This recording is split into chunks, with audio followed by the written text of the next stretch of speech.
एक सांगू का?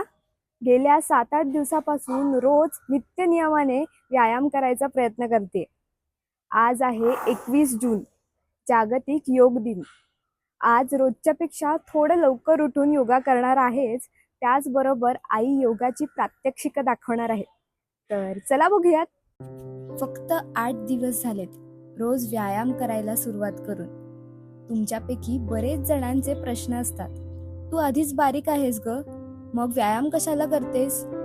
पण व्यायाम हा फक्त वजन कमी करण्यासाठी नसतो. शरीर तंदुरुस्त, ताकद वाढवण्यासाठी, मन प्रसन्न ठेवण्यासाठी आणि स्वतःची उत्तम काळजी घेण्यासाठी व्यायाम तितकाच महत्त्वाचा असतो. बारीक असो वा जाड, निरोगी राहणं हेच खरं ध्येय असायला हवं. आणि खरं सांगू का, मी काही हेवी वर्कआउट किंवा जिम करत नाही, पण योगा, स्ट्रेचेस आणि थोडासा असा व्यायाम नक्की करते की शरीर हलकं वाटावं आणि अंगातून थोडा घाम निघावा. आणि योगा हा फक्त व्यायाम नाही, शरीर, मन आणि आत्म्याला जोडणारा एक सुंदर सेतू आहे.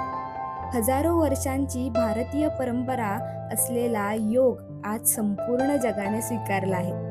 म्हणूनच दरवर्षी 21 जूनला हा दिवस आंतरराष्ट्रीय योग दिन म्हणून साजरा केला जातो. नियमित योगा केल्याने शरीर निरोगी, मन शांत आणि जीवन अधिक संतुलित बनते.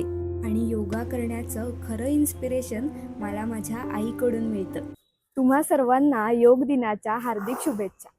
मग तुम्ही सुद्धा आज योगा केला की नाही? मला कमेंट्समध्ये नक्की कळवा हा.